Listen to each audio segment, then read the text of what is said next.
koyamba bino tokosenga na bino botelema avant tobanda masolo na biso ya après-midi ya lelo totelemi nanu mpona hymne national toujours kaka na compte ya lokumu ya mboka apres tokokontinue ya fe tiaka la réunion totelemi mwa 2 minutes le silence epi tokoyemba ndenge tosangani na après-midi ya lelo. J'espère que le monde déjà banderole na biso ezali conférence de débat thème nango eza le panafricanisme progressiste pour le changement de mentalité ya Tchango. Mutazola za wana avant tokota na profondeur ya makambo nyonso tozobenga hôtesse de los Bola ye akoya kosalela biso mo ya bienvenue ensemble na présentation ya invité. Mingi bayebi na kombo ya tête bien faite. Asala ba école de la Njila, ataki pe ba kemele na Njila. Donc on a dit sobriquet d'ailleurs la tête bien faite à la liste des candidats députés national numéro 358. Natif de Tchad, né, grandi et étudié en Njili. Donc Atamin Baza Batanga na Eba Ebi. Et Mutazola a outil libanda te madame la Tchangu ya Kubotama. Donc né et grandi à Tchad. Joueur de football dans tous les terrains de Tchangu, surnommé Tigana. Aza, psychopédagogue, historien, sociologue, philosophe, chercheur, juriste et écrivain panafricain. Coordonnateur de l'action démocratique pour une génération sacrifiée. Voilà ONG ou Asalaka. Bato va participer à ONG on a baébi. Amis des musiciens, amis des sapeurs, amis des parents et élèves, des enfants de la rue, des commissionnaires. Les commissionnaires, vous allez voter les mamans, les commissionnaires, voter les mamans.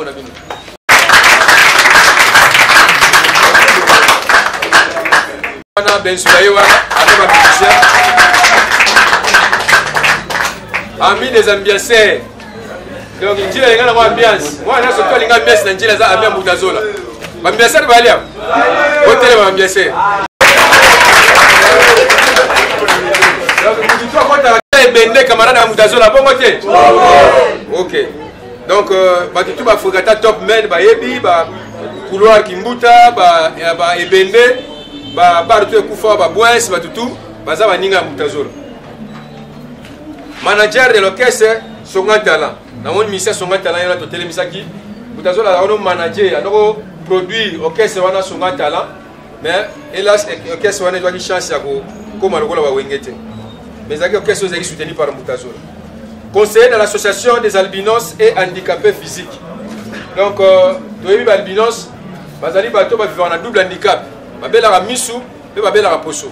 Donc, na moi, ils vivent. Donc, ça, Moutazola Passi étant un homme social, à côté de l'ONG pour soutenir Batouana. Conseiller de l'association des albinos et handicapés physiques, responsable des centres de préparation à l'examen d'État. À Salaga centre moko munene la biochimie il va nous former pour avoir un niveau bana surtout bana otanga bien pour va préparer va affronter ba diplôme na bango. Promoteur du complexe scolaire Moutazola, tête bien faite, qui a donné plusieurs diplômes aux finalistes de Tchang. Professeur de dissertation, de psychopéda, de culture générale, de philosophie, de géographie, histoire pendant plus de 21 ans au complexe scolaire Kinzinga. Nana ibi Kinzinga. Eza koteni.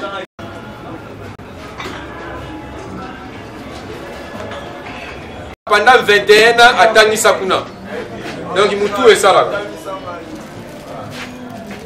À Tangi Sana l'info, à Tangi Sana Institut Bosawa, à Tangi Sana collège Saint-Jean Bosco, na Lilo, na Diamengi, na Sedeke, na école na Imoga Sala complexe scolaire Moutazola. Et co-directeur de TFC, à travaux de fin de cycle, il y a licencié Belé Lelo, gradué Belé Lelo, à coordonner l'ango. Et mémoire des étudiants. Maître des conférences panafricaines, conseiller pédagogique, préfet des études, initiateur et concepteur de projets communautaires pragmatiques. Adepte et étudiant à l'école de la sagesse africaine de Nemwananzembi. Moutou Azalelo, Abosani place à Outate, Abosani mentor na été, Abosani papa à a été à l'accès politique, ils allaient honorable Mwananzembi. Reconnaissance, on a tombé là, Mambo. Azu formation. aza vraiment kesa donc kesa balongo yango te aza kesa tout fait ndenge aza wana awanga na yango te. Secrétaire communal du parti Bundia Mayala tanga bandaka na parti Bundia Mayala poste liboso azwaka secrétaire communal azali président ya commune Njili, directeur de l'événement des trophées Mbonda Chango avec ambassadeur Nixon. Ngai pe nazali parti na participaka to créaka eloko moko boye mpona kopesa ba valeur tout ya Chango parce que tengena posa to tombola Chango bazako zo sa Chango sima. Alors batu tout o bazako émerger to mona ki Chango zo pesa batamine nebele. Chango pesa vice gouverneur, pesa commandant numéro 2 de la police, pesa batu belé. Parce que to na ko batu wana o basala misala minene sur tous les domaines. To sala ki activité moko ya kopesa ba bomba trophée. Concepteur a idée wana zali Mbutazola. Patronné par ambassadeur Nixon. Secrétaire particulier de l'honorable Mbouanatsemi. Dans Longwe, président communal. Tellement travaillé qui bien, Malamoka Zaki promis la gradia, secrétaire particulier à honorable Mbouanatsemi. A Oumelagi na poste wanate, mais au tombe là, il sous tellement travaillé bien, a au côté dans bureau politique, a comme membre du bureau politique de Bundia Mayala. A Oumeli peut les sous-soutenir, bon, Azaki demeuré, mais tellement qu'à travailler qui fait bien, les Mbouanatsemi ont fait confiance. Tant que Bengana qui directeur de cabinet naé, Mbutazola avant déclin avant Chita Mbouanatsemi, le tout dernier récent directeur de cabinet il y a Mbouanatsemi. Donc Mbouanatsemi avant Makambeko ya Tchakiye directeur de cabinet naé. Analyste politique, communicateur et porte-parole du parti. Après ça qui est sous charge, avant na boloba parce que les Mbouanatsemi ba do critiquer pe ba débélé ba big non. Donc il n'est qu'on défendra position de Mbouanatsemi. Na quand ça butala tala na ba TV qu'on défendre position à parti na Mbouanatsemi. Tito au Katsananga Moussousou comme secrétaire administratif, il y a vice-ministre aux infrastructures, travaux publics et reconstruction, son excellence M. Papi Mantezolo. Ok. Tu veux créer parti Nabiso, na combo ya NDK. Donc, l'orateur du jour comme secrétaire général adjoint chargé des questions politiques et administratives. Il y a parti politique Nouvelle Dynamique Congo. Il y a autorité morale, excellence Papi Mantezolo. Caractéristiques essentielles. Homme sociable, impartial, sage, poli, réfléchi, pacifique. Donc, Mutazola n'a jamais au monde moi na oyo, le monde est place boya, bundi place boya, soit une place boya. Akokani mamba reçoit na te, azali mutumoko sociable et puis azali très poli. D'abord baebi, ba fifa nae. Il n'a jamais, depuis son enfance, fait un combat ni frappé sa femme. Donc, mère n'a pas parlé, elle a un depuis Babalana. Sa séparation involontaire avec Mbouanatsemi et la mort de son petit frère Ntsakala René, les commissionnaires restent ces mauvais souvenirs. Donc, la vie n'a pas mauvais souvenir quand ma kasi, si a commis Bozami Balé, pour qu'il s'allait qu'il n'a eu à l'ingaki mingi. Azalaki alingi ambiance mingi na kokatsa bandeko commissionnaire bayebi na kokabwana mentor na ye ndeza ba mauvais souvenir ya makasi oyo esimbi vi na ye na kokantsa na mokuse orateur na biso nani na ye ya biographie na ye yango wana tobetele maboko. Voilà, merci parfait Basangana na biographie pour aux ana préoccupation pour aux c'est là comme ça pour ça la moins débat pour ça la échange d'idées.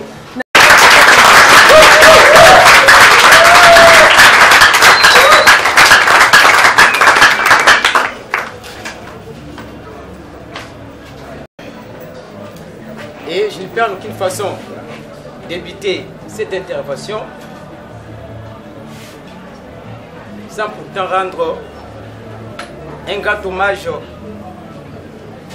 à mon illustre petit frère René Ntsakala, à qui je demande l'assistance de se lever pour une minute de silence.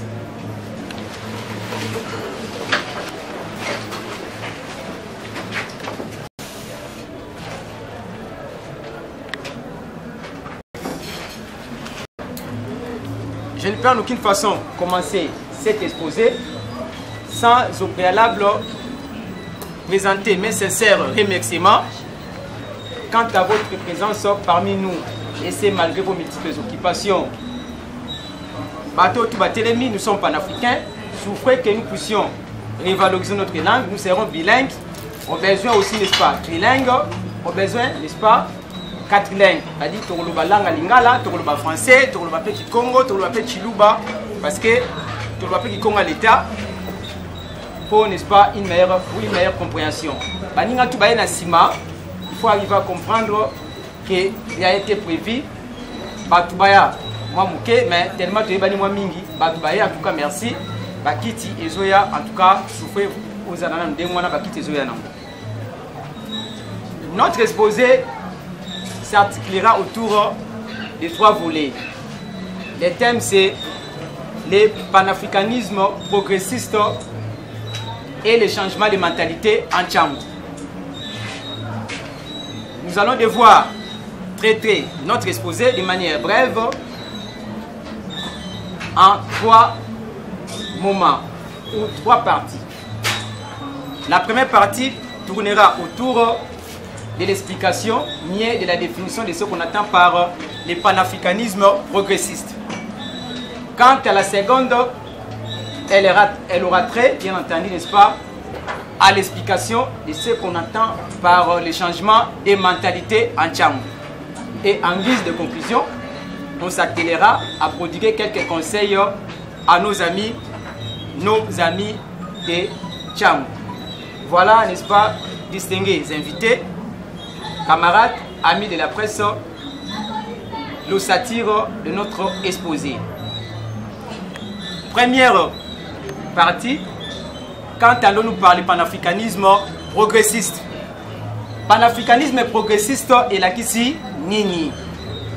Souvent, dans la classe, j'ai eu à constater, pendant le parcours, il y a profession enseignante, qu'il y a certains enfants qui sont très intelligents, mais arrivent à échouer par la manière par laquelle les professeurs ou l'enseignant arrivent à enseigner. Tout enseignant, avant de devoir expliciter, approfondir une notion, doit être impérativement obligé de disséquer. C'est la méthode appropriée qui m'a été apprise aussi par mon mentor, mon idole, l'honorable Limonatimi. Jamais, n'est-ce pas, à cause des Taïbino Likamousso qui a expliqué chaque mot. On commençait d'abord à expliquer chaque mot. Quand nous parlons de panafricanisme progressiste, lorsqu'on parle de panafricanisme progressiste, nous avons 2 mots dans le mot panafricanisme. Pan et Afrique. Pan n'est que l'amour. Pan-Njili, c'est l'amour profond. Pan-Africain, amour profond d'Njili. Pan-Afrique plutôt amour profond de l'Afrique. Pan-Njili, amour profond d'Njili. Pan, ça signifie que amour profond. Les amis, n'est-ce pas, qui ont appris la philosophie, savent ici, j'ai ici mes anciens élèves, on attend cette philosophie, il y avait une notion qu'on appelait le pan-vitalisme. Pan-vitalisme, c'est l'amour profond de la vie. C'est une philosophie enracinée dans la mentalité bantou. Les bantous sont enracinés par une philosophie appelée le pan-vitalisme. Bantou, atazana yanzala, atazoli abiente alingara à vivre. Sur Okangi africain, na Okangi mundele, au 5 $10 000, jamais noir au foot à $10 000.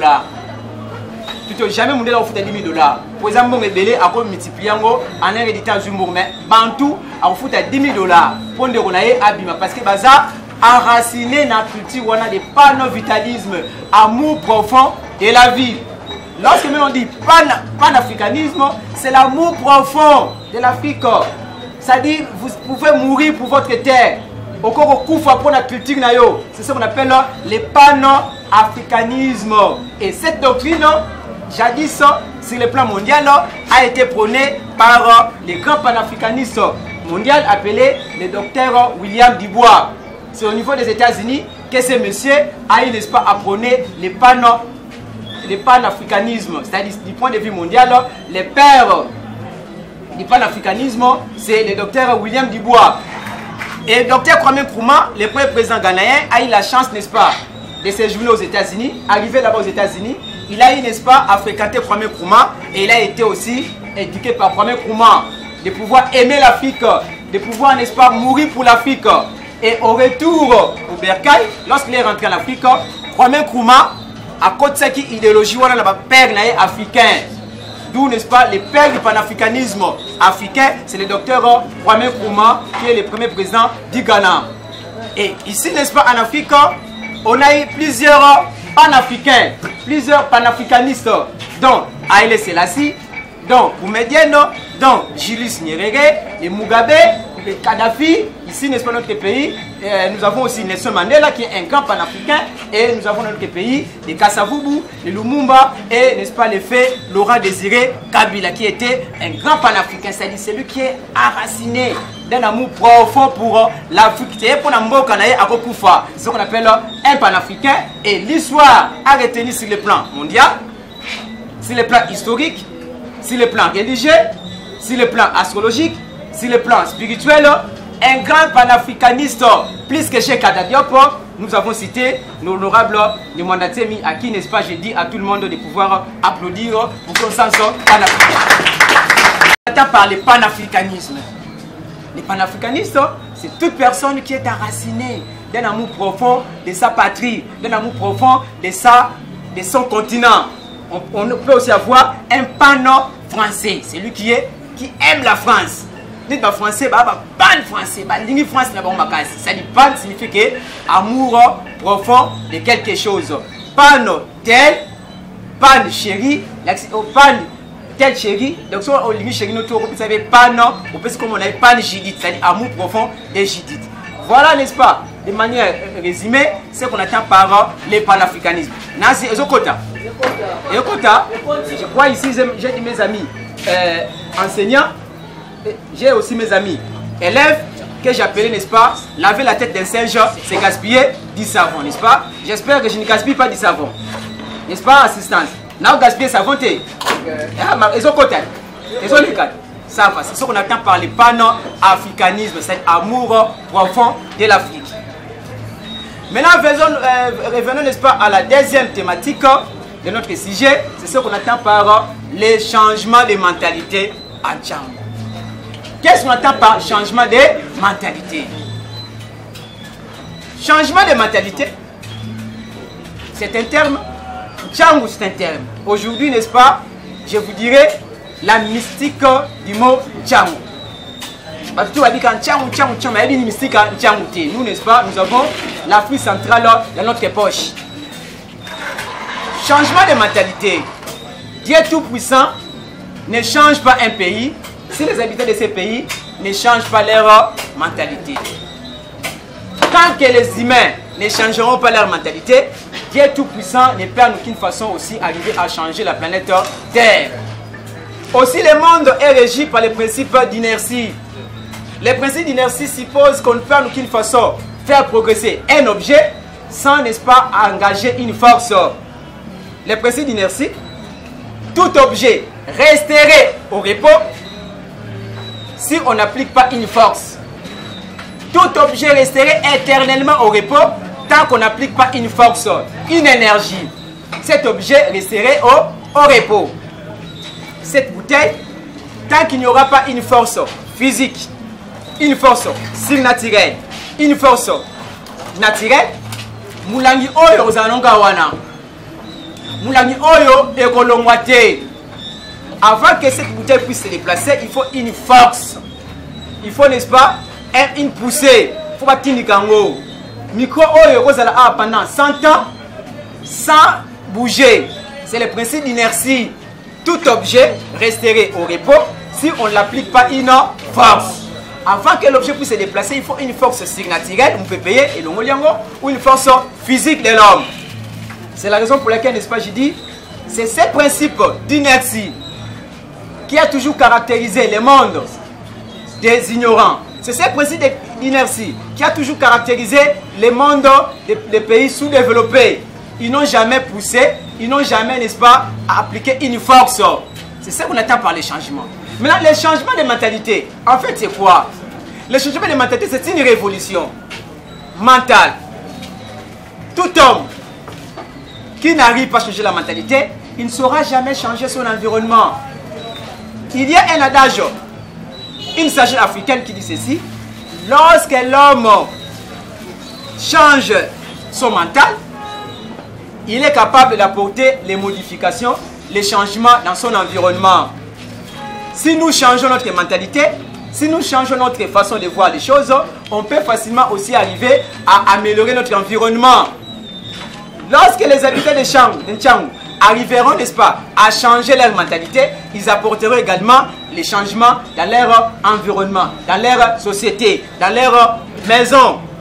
Changer la mentalité, ce n'est qu'une manière différente de concevoir un schéma de pensée. Vous concevez un schéma de pensée adapté aux réalités sociologiques de votre milieu pour que vous puissiez facilement changer, apporter les modifications dans votre société. On ne peut en aucune façon revaloriser une culture ou encore, n'est-ce pas, réaliser les bien-être dans cette société lorsque l'homme n'arrive pas à changer sa mentalité, son mental.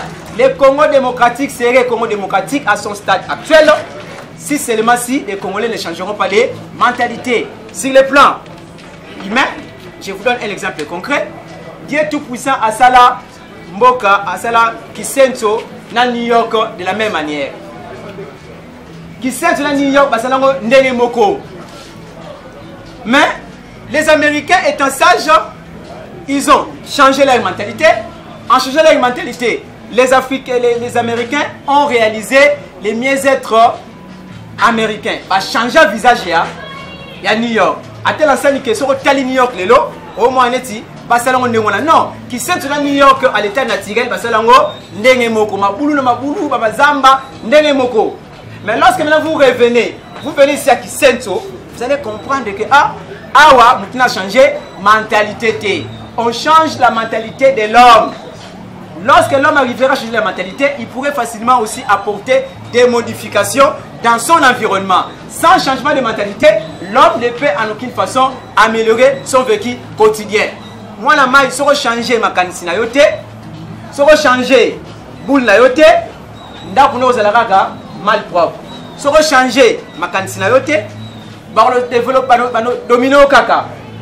Si je change façon de faire, on change façon de raisonner, jamais on a un développement. Voilà pourquoi nous disons Dieu Tout-Puissant, même Dieu Tout-Puissant, il sait ça. Dieu Tout-Puissant ne change jamais un pays si les habitants de ce pays n'ont pas encore changé leur mentalité. L'homme doit devoir arriver, n'est-ce pas, à un moment donné à changer sa mentalité. Nous n'avons pas le panafricanisme. Le panafricanisme, je tiens, n'est-ce pas, à préciser cela par des exemples. Qu'est-ce qu'on attend maintenant? Je fais maintenant les liens entre panafricanisme progressiste et les changements de mentalité en Ntchangou pour chiter. Lorsqu'on parle de panafricanisme progressiste, là on n'est pas radical. Là il y a une certaine progression dans l'esprit. Les Français sont des panafricanistes, sont des pano-français progressistes. Dans le domaine sportif, vous aurez remarqué, les Français sont non champions du monde. Ce n'est pas les Français.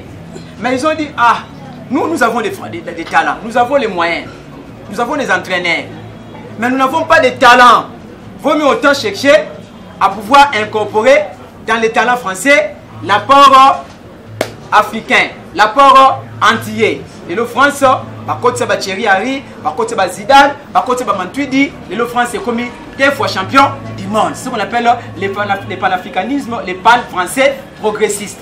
Le panafricanisme progressiste signifie quoi? C'est la doctrine de notre parti politique, la Nouvelle Dynamique Congo. C'est une façon, une idéologie qui prône la révalorisation de la culture africaine, des valeurs positives de la race noire, tout en restant ouvert à l'apport mondial, tout en restant ouvert à l'apport oriental, à l'apport asiatique, à l'apport occidental, à l'apport de la technologie moderne, afin qu'il puisse, n'est-ce pas, ici en Afrique, créer, provoquer une émergence d'une civilisation adaptée à la mentalité africaine. Lorsqu'on parle, n'est-ce pas, du panafricanisme, la traduire, la quitter la scène, n'est-ce pas, la campus, un jour, l'homme blanc pourrait être capable d'écrire la race noire le continent africain est le seul continent qui n'a pas connu les langues ancestrales. D'où ils sont connus par les langues étrangères. D'où, pour le panafricanisme progressiste, ne jamais parler seulement français. Il faut le barbalang et la bisso.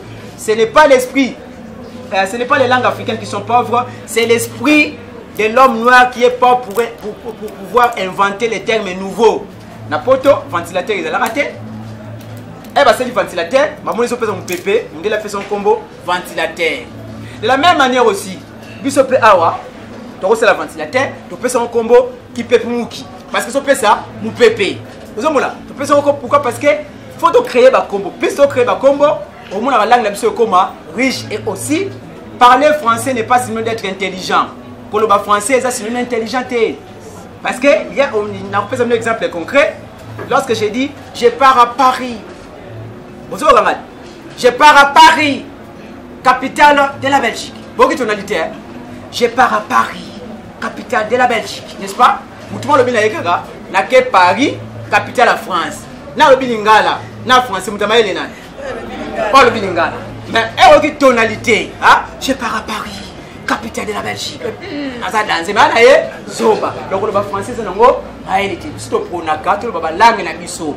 Et aussi, qu'est-ce que nous prenons? Les valeurs positives, les chibaou. Chibaou, il y a des amis balouba. Jamais ce chibaou, tu sais chibaou na terrain, sinon aux alatés. On a vérifié les nombres les plus élevés de Sida, et d'ailleurs, ils ont appris dans le monde occidental. Côté Asie, Sida est élevé. Parce qu'ils sont, n'est-ce pas, fidèles. Côté arabe, l'adaptateur critique n'a pas jamais au nombre de Sida est élevé. Mais à la RDC, parce que nous sommes occidentalisés, le nombre de Sida est élevé. Mais si, n'est-ce pas, on appliquait le Chibaou, que moi, si soit Keboye, à Karambal soit Keboye, à Ormona, Sida aussi est rediminué. Lorsqu'on parle, n'est-ce pas, des valeurs positives, on citera aussi ce qu'on attend par la sincère.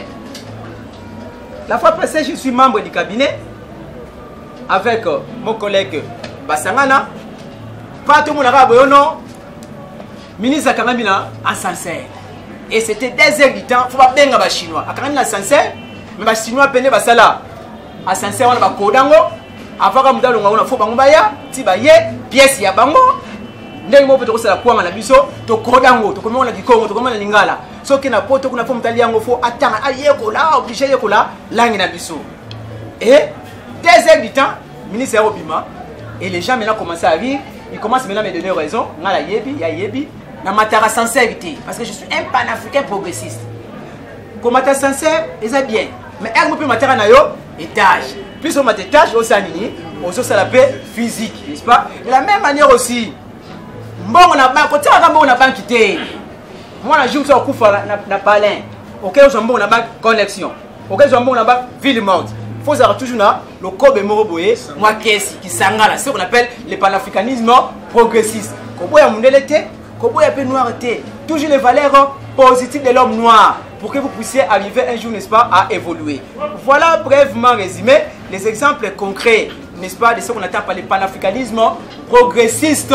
C'est comme en français, par côté ici, la balle, par noir, sur la Coupe du Monde, la France sur la Coupe du Monde, c'est la Coupe du Monde, il y a RDC. Coupe du monde il y a Afrique, la Coupe du monde il y a France. Il y a talent africain, côté ici. De la même manière aussi, nous autres, nous prenons ce qu'on attend par le panafricanisme progressiste. En guise de conclusion, pour n'est-ce pas, maman modératrice, après ça va dire tout. Parole, au bord de la question, toutes les questions sont permises ici. En guise de conclusion, je tiens, n'est-ce pas, à s'acquitter d'une obligation patriotique, une obligation panafricaine.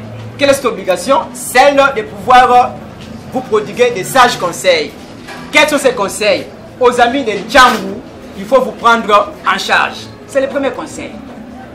Les amis de Ntchangou, le changement de mentalité suppose chercher à vous prendre en charge. Bon miswa en charge binomoko. Bon compter dans ngate.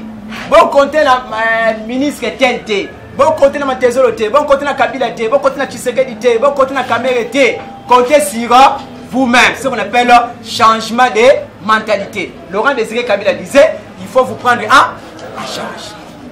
Il faut vous prendre en charge. Lorsque vous, les amis de Ntchangou, vous aurez arrivé, n'est-ce pas, à se prendre en charge, vous allez maintenant commencer à créer ce qu'on appelle l'imagination créatrice. L'imagination créatrice, qu'est-ce que cela signifie? L'imagination est la télé de Dieu. L'imagination est la télé de Dieu. Dieu Tout-Puissant commence par imaginer. Après avoir imaginé, il a créé le ciel et la terre.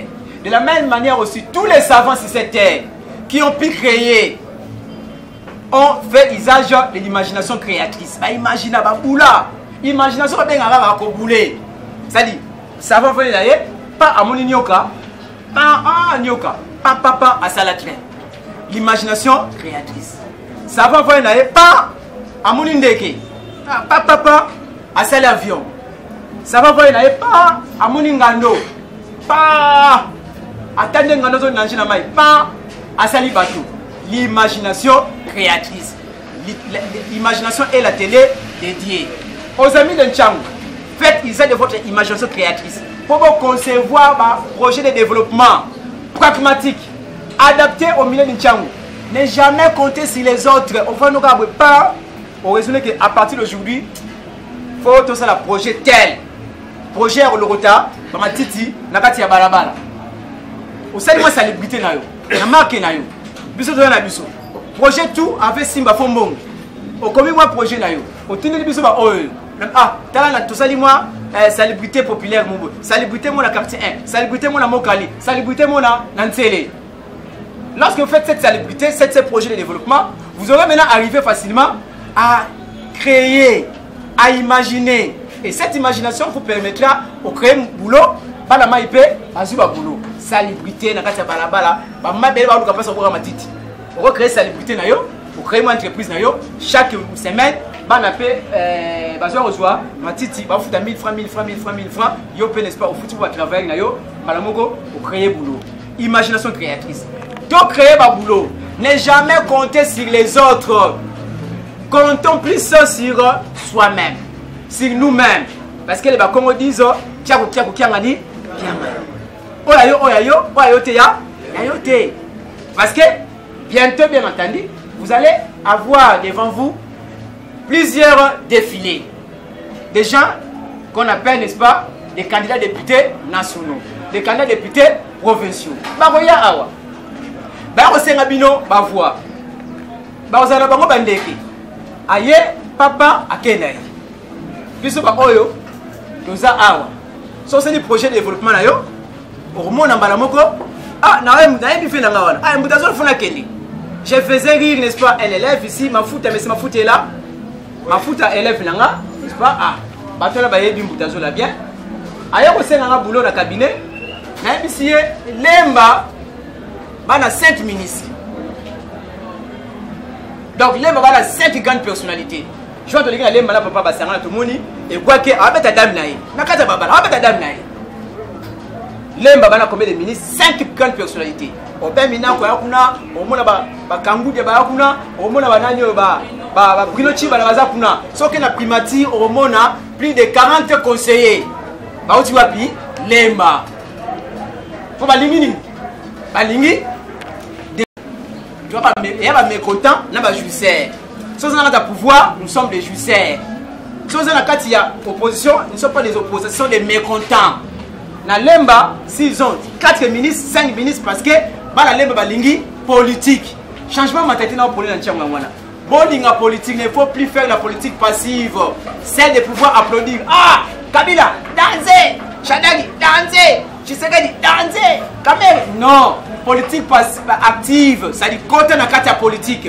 Ça na carte kuna, au moins la réalité. Il y a des messieurs ici, ah monsieur Guy, il est là. Bah même ministre. Là c'est doni. Bah moi c'est un belé, bah proche nanga. Hein? Maintenant bah moi ministre. Yo bah ministre pour l'année. Posana. Posana. On a carte parti. Ça dit bon luka place bon côté. On dit que la partie na biso nouvelle dynamique Congo. Beaucoup de la partie où il y a majorité, où il y a opposition, mais quand on a aussi la politique par activité, par passivité, il y a beaucoup de Zoya, Kabila Zoya, Bemba Zoya, il y a beaucoup de quand on a carte, il y a politique. Plus si vous êtes dans la politique, vous allez voir que certaines choses seront faciles. Qu'il y a un masse, on a projet. Ah, mais il y a un ça n'a pas OVD, ça n'est-ce pas, n'a pas fils de route, cantonnier Bali, ouvrier Bali. Mais tu peux avoir nous sommes pas politiciens, nous sommes les gens des intérêts. Sans intérêt, tu retiens la terre. Na bien si bino parce qu'il y a un intérêt la bino, bino pour nous intérêt la bino vis-à-vis nanga. Mais intérêt la bino c'est la première, ce que vous poussez la première nanga. Ne faut pas, n'est-ce pas, on pousse la première na mutu oyo yebité. Moni yenazabwe entre Shadag na Demba, on a Tshisekedi, on a tel, so va présenter les bilans pour la laine, na reponaï. On va le côté. Parce que na poni na dit que yé, na za première na yé, na zu da boulot. Pour pona mutu ngulu te. Nous sommes là à votre entière disposition. Voilà pourquoi pour l'instant je vous donne, n'est-ce pas, le modérateur va vous donner la parole, mais je me lève pour vous dire je suis là, c'est lui que vous avez connu. Mutazola, c'est lui que vous avez appelé. J'ai mes anciens amis, qui mettaient le bon bal à Awa, Jean Tikana, on a habité dans Balé, ils ont fait sa rapace. On a fait sa rapace, on a habité, sur une pénatine, là on bêta. Grand joueur, on a fait la l'info, on a fait la Boulaïma, on a fait la l'info, on a fait Ntsumbu, l'équipe ya Guinoana. Ngabo yebi a bana chiba yebi, Mutazola tête bien faite, Ngabo yebi. Natangisa ba la classe au félé, natangisa ba le centre de récupération des examens d'État, dissertation, philosophie et actualité dans le barreau tout. Parce que Mutazola englobe les professeurs Zola, les préfets Zola, les coopérants Zola, les directeurs des cabinets de Monatemi Zola, les secrétaires généraux du parti NDK Zola, tout allait dépassant. Je suis là à votre entière disposition. J'ai postulé à titre, n'est-ce pas, au titre des candidats députés nationaux au numéro 358. Na postulé qui l'a tenu Baya. D'ailleurs, c'est des députés déjà élus par les ancêtres. Votre applaudissement, s'il vous plaît. Les panaficateurs Lobaka. Et Toloba. La classe Msunaebi, Bavea dissertation RDI, 21 Tina, Tongo, culture générale, Piscopéda, philosophie, n'est-ce pas mon frère? La classe n'a pas Liawa. Toloba Tolemba. Bon, télévision Toba Oloba. Bon, on a parlement Toba Oloba. Vous avez des députés Moussouawa, Baba, Madame Kota. Bon, on a battu ma pancarte. Mais, dans les législatives, n'a pas parole dans le parlement. Vous comprenez? Les rôles des députés, ce n'est pas de vous donner l'argent. Les rôles des députés, c'est de pouvoir, n'est-ce pas, défendre la population. Chercher à canaliser vos intérêts. C'est ça le rôle des députés. Pour ce faire, il faut qu'ils puissent parler.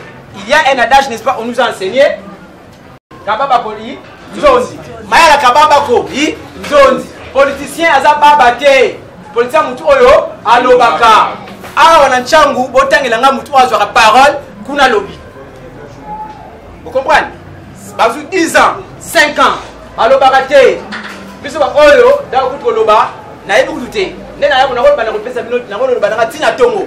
Non, on a combattu na Tongo. Mais pour des raisons, il y a respect, il y a Bino Neboye Awa, Natana Bino, na Sikusi Awa, na présenté Bino dans un candidat député, na Changu Awa, Changu, Eza, Nango, Génie moi le jara na moma mangengenge, je crois, ba mystique quand on l'accent ba tumsusu, parce que moi na mukolo, mutu oyo azana na connaissance makasi, yo peut ses connaissances, mususu ko be connaissance té. C'est-à-dire R et Ali, il y a batou dans une équipe à campagne nanga, na représenter bango l'équipe à campagne nanga bazali awa. Donc na bango na moma ngengenge pai, Simbi, Ange mo avant d'arana comme na ye. Nanchangu, bino bo éviter pour appeler ça comme Nchangu, et bien la bloquer. Ate belé ba kina ou ba kin, bobi comment qui ça zo latini. Qui ça c'est l'axi école. Biso yebi yango. To yebi njiri, c'est pas njiri, c'est njiri. Njiri, c'est bien entendu un génie qui loge dans les fleuves, dans la rivière Njiri là-bas qu'on a déformé à Njiri. C'est Njiri, Antiteke, les Bateke, n'est-ce pas, sont les Bakongo. Lorsqu'on parle de Massina, Massina c'est Sina. Sina, c'est fonds, capital, Massina, les capitaux, c'est les liens réservés par les Belges pour, n'est-ce pas, faire des entreprises. Il y a un bâtiment place Ouana, parce que l'entreprise, généralement, tout côté qui va faire Massina, Kinkole, là ici, esclavage. Et ça qui place, Kinkole. à sur la lobby j'ai l'Afrique centrale dans ma poche. Je laisse la parole à la modératrice pour appeler Sabino. Parole, j'ai dit et je vous remercie.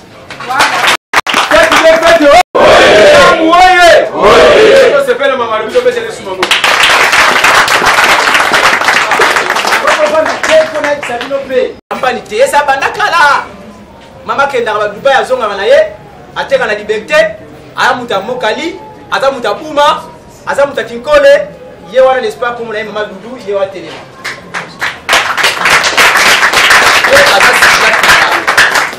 À côté, j'ai n'est-ce pas papa Téléma, papa Gustave Yavezo, ye pèse un candidat député Nanjini Awa. To lingi biso tout, biso na kata parti na biso le salaire ba concurrence loyale. Donc, ce que nous avons fait, c'est voter parce que dans le système, il y a code, dans le système, il y a CEI. Papa qui savent, il y a un président, il y a Tchangou. Président, une nouvelle dynamique, comme on a dans Tchangou. Il y a une nouvelle dynamique Congo. Il y a un intérêt. Papa Simon Makosi, au télé. Il y a la députation nationale. C'est-à-dire, si on ne va pas Nabino, bon, n'est-ce pas, tout évoluer, certainement. Nous sommes déjà des députés, déjà élus par les ancêtres pour même Souki et revoter Bissou. Je dis, je vous remercie. Ernest. Ndongo, Ibasa, Ernest. Gaina dako tuna mutuna moko moke. Pena dako pesa le kumbo pona ye, pona Bissou ba commissionnaire. Parce que ye président gana zali lokola vice-président na ba commissionnaire a onati. Mais nazali na sengo pona komona azakoluka toujours biso na kati association ya biso ya bacourtier malamu ntango tosalaka baréunion na biso au niveau ya ba pool ou au niveau ya communal ou ya coordination se présenter mpe bana ebele bapapa ebele bayeba ye loko nga nalingi mpona yango parce que soki tolingi tokota na bodindo nani kokende na bavote makambo nyonso soki bozali na kandida na bino soki boyebi ye te mpe bomonaka ye te bokovote ndenge nini eloko nazali na yango besoin yango wana na remercier nanu na maloba nyonso alobi mpo afungoli biso mwa connaissance moko boye oyo tozalaka ya kokangama mais question na ngai eza boye ntango ye alobi ke botiaka motema na bato te mais bana Israël soki batiaki motema na Moïse te balinga babima te na Égypte ntango batie motema na Moïse amemi bango na la terre promise est-ce que soki totie ye motema akobimisa biso te na baproposition oyo na baidée oyo nyonso apesi mpona bacréativité na biso question na ngai ezalaki yango wana. Merci. En ce qui concerne le panafricanisme, mais préoccupation na ngai ya liboso ezali boye maponami oyo tozokende eza na banimero tomoni kaka Butazola se présente Butazola candidat kuna lete okoma kuna kosenga banimero okozonga lisusu awa oya kopesa biso banimero to moyen ezali mpe opesa biso nimero totikala nango tokende nano ya mibale ezali problème oyo toloba epreocupe nga beaucoup plus lobi likambo oyo Kisenso na Washington nzambe asikela okaa ndenge moko mais problème ya mentalité changement ya mentalité nde esenga bawana baévolua biso tozalaka na niveau tozoluka mpe évolution mais évolution ekendaka na bamoyen soki lobi mpe biso tochange mentalité est ce que bamoyen nini tokozala nango mpo te tosegale na bato wana ya Washington to bacalifornie. Merci.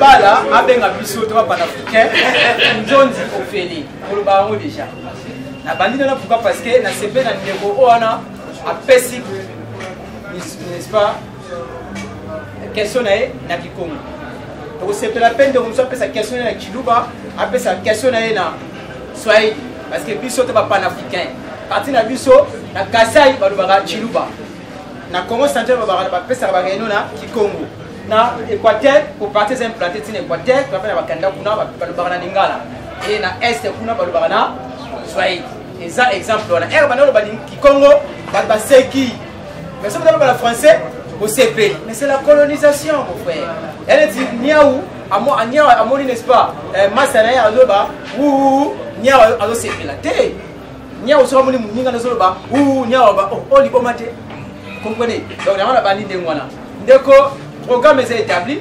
Ça, ce n'est qu'une présentation de la campagne électorale, plutôt de ma candidature. Les gars, tu peux savoir, avec un présentation. Si tu as Koubama, pas si vous, tu as ça la mandanda, tu as Koukimbanteki. Tu as Bongama, papa Kadogo Alia, Kadogo Yewana, après 5 ans déjà budget, il y a parmi l'équipe à campagne Kimbanteki, au Karamanaye, on fait soit très souvent, au côté de l'équipe à campagne, ça dit les 17, tu as Mokali, pas un Bandoka Mokali, Bandoka Mokali Balia, Boté Malade, Bandoka Mokali, Boté. Ah, tu vas mettre moi pour repasser, parce que tu vas mener la campagne. Comme ça, on a bien sur les 24 heures, tu as mais votre calendrier est le 17 parce que le 17, je crois, tu vas déplacer l'autorité morale pour te reconnaître, qui me fait autorité morale, apporter les changements en Tchango. D'abord, je vous ai dit, d'abord il faut changer les mentalités.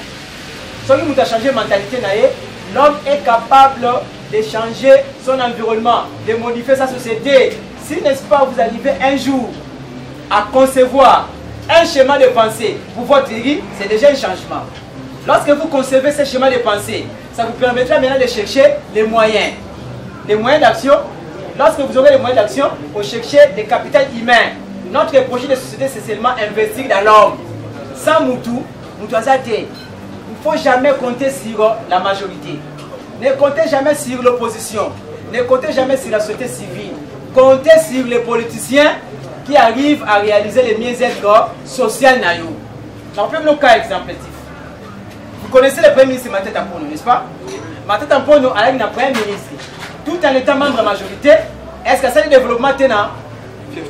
Na Kinduguna, à ça le développement. À tel instant, avoir un candidat, mais c'est-à-dire, les gens ont changé leur mentalité.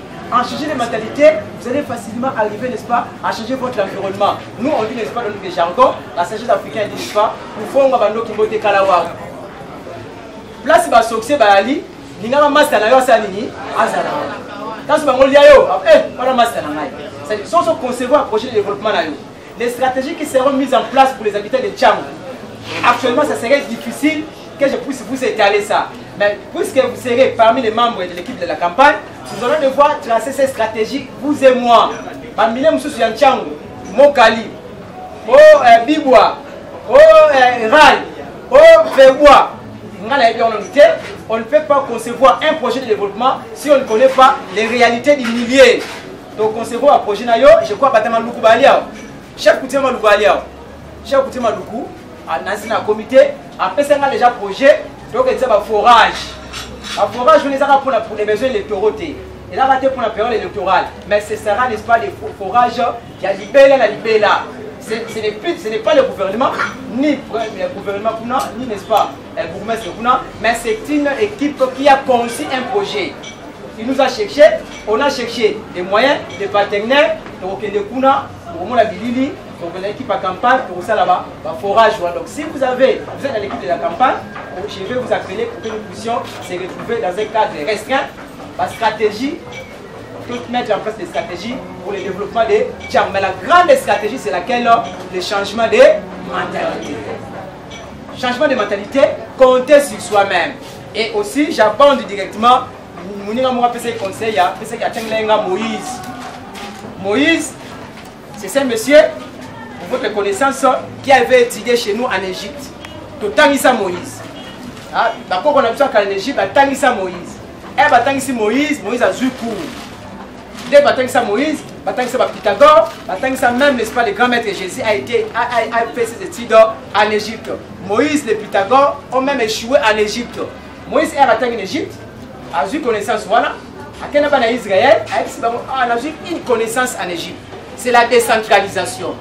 Jamais tu reçois la moussala ngamuku. Il faut reçois la moussala dans le département. Dans le Kabola. Maçon, menuisier, tosangani, tosali, moussala. C'est le cours que Moïse avait réussi pousser en Égypte. Et raison pour laquelle, papa en Israël, contact en tant que sauveur et tant que Messie. Pourquoi? Parce qu'il leur a montré comment faire. Mao Tse-tung en Chine, c'est un sauveur. Mao Tse-tung en Chine, c'est un leader. Mais un leader ne signifie pas seulement dans ma musicien. Un leader ne signifie pas seulement dans le domaine politique. Leader peut être à niveau religion. Mao Tse-tung est un grand leader. Mao Tse-tung, on chinois, consommons chinois. Consommons quoi? Chinois. Dans 73, dans 71, Mao Tse-tung a mis les chinois aux sous-développés. À suivre la Chine, ils sont allés étudier en Europe, en Occident. Lorsque ces enfants chinois sont revenus, ces enfants chinois ont adapté les connaissances apprises en Europe, aux États-Unis, aux réalités chinoises. Transformons la Chine, transformons plutôt les Chinois.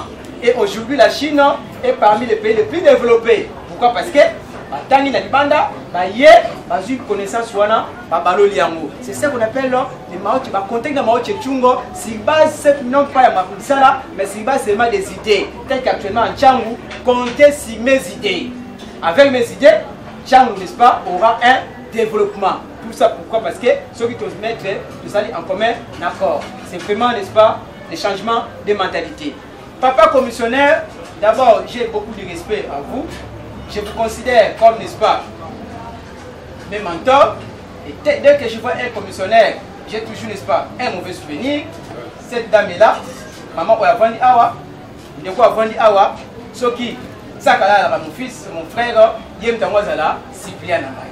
Tu connais les mérites de ces messieurs, n'est-ce pas? Yem Tamwazala, Cyprien Namai. Parce que là, il est bien. Avec le bureau à commissionnaire, avec le chef Luna, et raison pour laquelle je suis obligé de vous rendre un hommage mérité. Dans cette activité, hommage à Tsakala. Et vous allez devoir jouer avec mes amis parières. Maman parière, parière, ah, maman parière, voilà ça. Parière, n'a pas de pays. Cherchez d'abord le rhum de la terre, l'argent, les restes vous serez donné à paix. Il faut que vous ayez un mongo, vous ayez un mongo. Soit un mongo, vous avez facile. Na beta pe PMI bata banko Paris foot beta to zana maman parier awa to sangisa na papa enseignant balia ah bana quartier D balia bana quartier D boye baké bozana parler na ba commissionnaire na ba enseignant et puis n'est-ce pas na ba parier to beta match au la championnat mo awa to beta donc to rendre nos journée spéciale hommage à Sakala. Mon petit frère va aussi me voter. Va me voter comment? Là, c'est réservé à nous autres spirituels. Même par l'esprit, mon petit frère va devoir me voter. N'est-ce pas? Donc, Nazar Nabino, dans le programme, voilà, président, tout ça dans la commission préparatoire, pour tout le commissionnaire, nous, tout na rendre, n'est-ce pas, un hommage mérité. Oui, vous avez raison. Pour des raisons, il y a respect à l'égalité. Nous sommes légalistes. Nous avons un numéro. Pourquoi? Parce que ça sera anti-légal. Dans nos campagnes et bandité. Mais puisque nous sommes à l'interne, le numéro est 358. 358. Numéro 1 de Go, Basangana, n'est-ce pas, 39. Député provincial Nanjili, 39. Député national en Tchangou, c'est 358. Et aussi, nous avons recruté des témoins. La liste des témoins, les autres là déjà.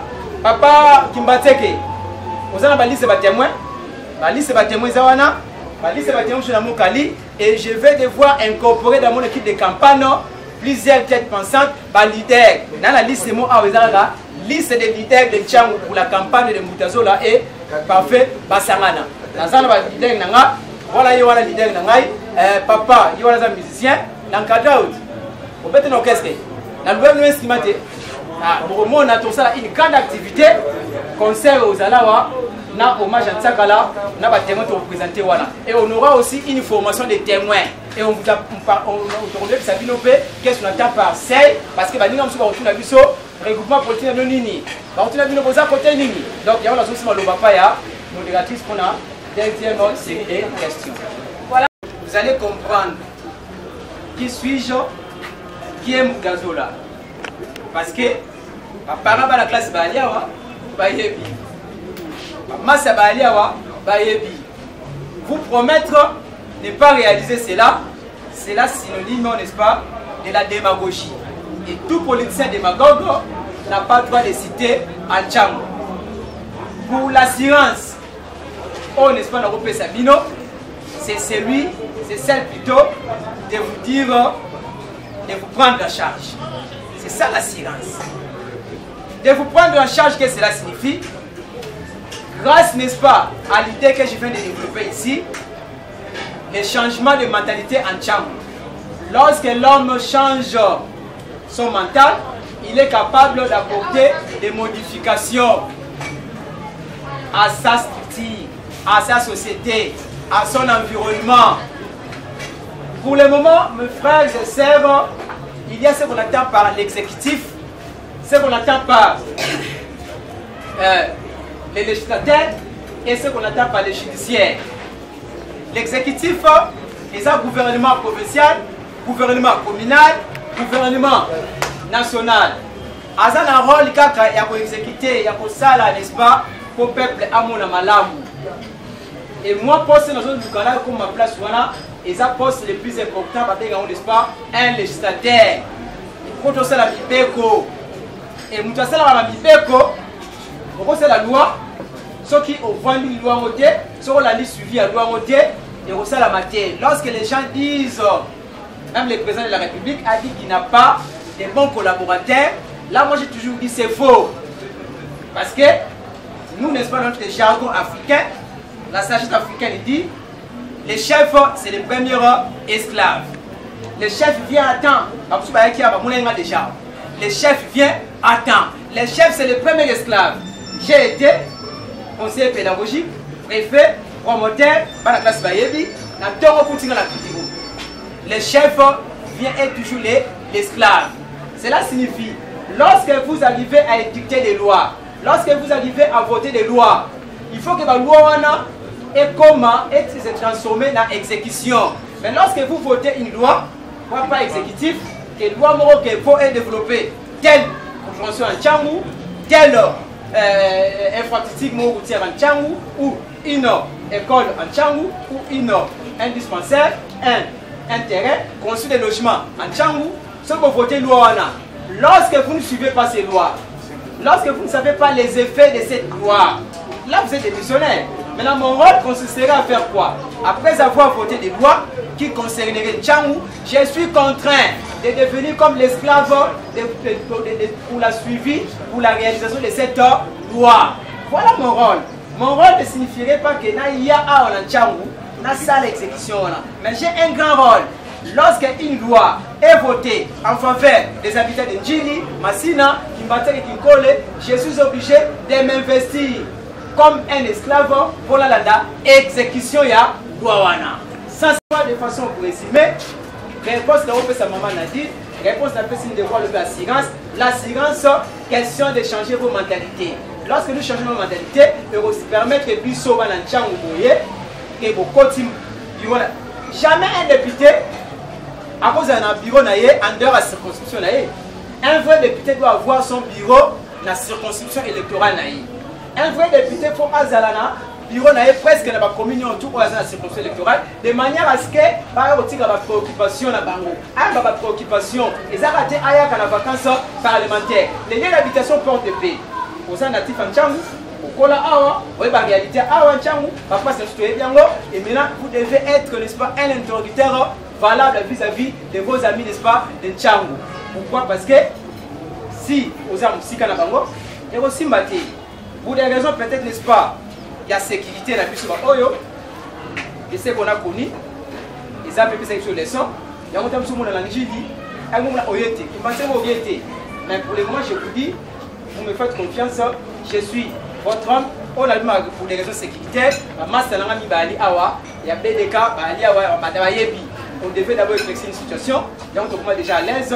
C'est mon milieu, c'est-à-dire que vous avez ma pleine assurance, pas dans la démagogie, mais plutôt, n'est-ce pas, dans la défense acharnée des intérêts, n'est-ce pas, des habitants de Antchangu.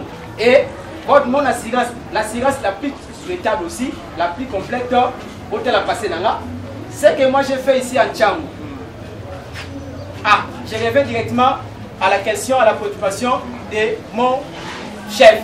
Il a été mon chef pendant plus de 5 ans. C'était mon préfet de l'école collège Saint-Jean-Bosco de distinguer ma papa Saint-Jean-Bosco pe à l'air a ba kufa ba ba yebi voilà il préfère nga a yebi ya momo na ina tongo yena yete na ina tongo déjà professeur na yena classe na côté na classe na ye na tangi c'est la tête pour na tableau donc un momo na tangi c'est na conseil pédagogique professeur préfet des esprits directeur des esprits aussi na tika 40% n'est-ce pas parce qu'on fout à bino mbongo la caisse maintenant la tani loani à partir d'aujourd'hui son mbongo côté 50% va promoteur, 10% fonctionnement, 40%. Je suis un grand révolutionnaire. Et dans mon simité, la salle de la Renaissance, la bimi l'école wana, la salle d'école mususu, complexe scolaire Boutazola. Ça dit un grand révolutionnaire mais dans les biens. Je suis un dictateur divin. Un dictateur divin, c'est comme Dieu tout puissant, c'est comme Kadhafi qui a été. Dictateur divin mutu oyo a la dictature pour battre ça là en la la classe ba yebinga un jour d'ailleurs pour votre information na quelle école na c'est habillé na ndaku na quelle école moi na ngamoko ali ko ali bakanga subité na quelle école maman na pour na kipé na répéter na comme l'école par rassemblement quand je commence à dire l'enfant vient en retard j'ai dit il y a certains enfants qui viennent salir à l'école tel que Zola Maya Zola. Et ce sont mes collègues professeurs qui m'ont appelé Sanga, tel que Zola Maya Zola. Et je dis, lorsque les léopards commenceront à manger les guépards,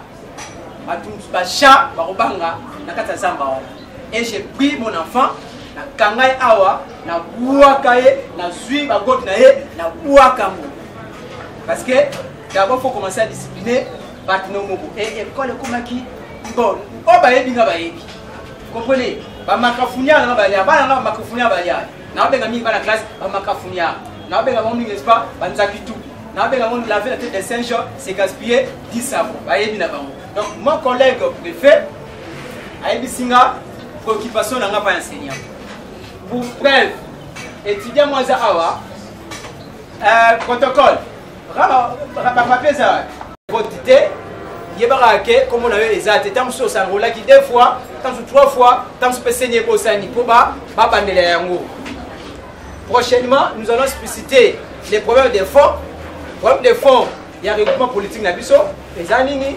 Problème des fonds, et la question n'est-ce pas, pourquoi nous avons la nouvelle dynamique Congo, pourquoi nous avons n'est-ce pas, la code des alliés.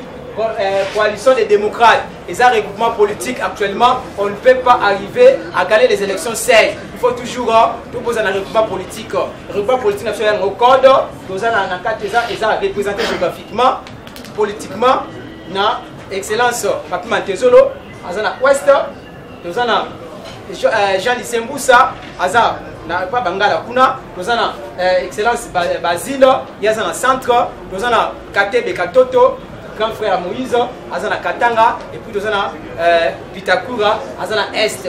Nous avons les 4 autorités morales, il y a encore des coalitions des démocrates. Prochainement, on aura à entrer dans les détails de tout ce que nous avons, n'est-ce pas, pu développer ici. Donc pour le moment, nous avons dans le service protocolaire, Pai Boyali, Bovanda, moi, si nous avons remercié Bino Ming. Pas de problème particulier, mais être à côté, nous avons sur la biso. Ma journaliste, c'est pour la parole. Je suis vraiment très surpris de constater en Gouima Bananchangu réservé biso à Kei Nabango. Je ne pensais pas que tu rejoins monde à Boye. En tout cas, on a remixé na Bananchangu. Je ne pouvais pas commencer à présenter ma candidature na Bananchangu sans pourtant naper Sabango Maele. Maël est ici, n'est-ce pas, changement de mentalité. Maël est ici, n'est-ce pas, côté dans circuit panafricanisme progressiste, où ils idéologie, où ils ont développé Congo et pays Afrique. Yango, n'est-ce pas, fallait qu'on aille awa, natoka bola Maël, toka bola bango. Masese belé tous à nango pour naibisa bango que Bananchangu va se prendre en charge. Bananchangu va obligé actuellement va changer mentalité na bango pour ba concevoir ba projet de développement bango moko pour ba compter na baninga musu o bazoya te net bandeke ba ko pumba na bango. Donc fallait que na Nchangu na te ya bango na changement de mentalité va se prendre en charge comme disait Laurent Désiré Kabila, prenez-vous en charge. Pour Yebi Nchangu, ils a commune patriotique oyo et sengaki ke bakanga ba rebelle na maboko mais bakanga ba rebelle na maboko bazalaki bango moko et ningola bapé Nchangu tiko elle a toujours une commune et un district négligé à cause bazanga ka ba interlocuteur valable à niveau du Parlement. Biso tout ça babate to yepoto défendre l'intérêt ya district ya Ntchangu. Voilà, quels ont été les contacts? Comment est-ce que vous avez jugé ces rencontres? Madame, vous savez que nous sommes en période de pré-électorale. La campagne électorale n'a pas encore commencé. C'était nécessaire que je puisse venir ici, n'est-ce pas, en Ntchangu, présenter ma candidature et au besoin, n'est-ce pas, tenir une conférence débat autour du thème intitulé le panafricanisme progressiste et le changement de mentalité en Ntchangu. Vous savez, madame, Dieu Tout-Puissant ne change jamais un pays si les habitants de ces pays n'ont pas encore changé leur mentalité. Je suis venu aussi dire aux habitants de Ntchangu, Ntchangu ne changera pas si seulement si les habitants de Ntchangu ne changent pas leur mentalité. Voilà pourquoi je devais, n'est-ce pas, tenir cette conférence pour amener un changement de mentalité, les amis de Ntchangu, de manière à concevoir des schémas de pensée capables d'apporter des modifications, aussi les changements de l'environnement de Ntchangu, qui a toujours été une commune patriotique. Mais souvent, marche-pied de certains politiciens qui ne sont pas natifs de Ntchangu, qui n'habitent pas Ntchangu, qui ne connaissent pas les réalités de Ntchangu, mais lorsqu'il y a une période électorale, ils viennent ici à masse avec, n'est-ce pas, l'argent. Les enfants de Ntchangu n'ont pas besoin d'argent, ils ont besoin d'un développement, ils ont besoin de la réalisation du bien-être social de toute la population de Ntchangu.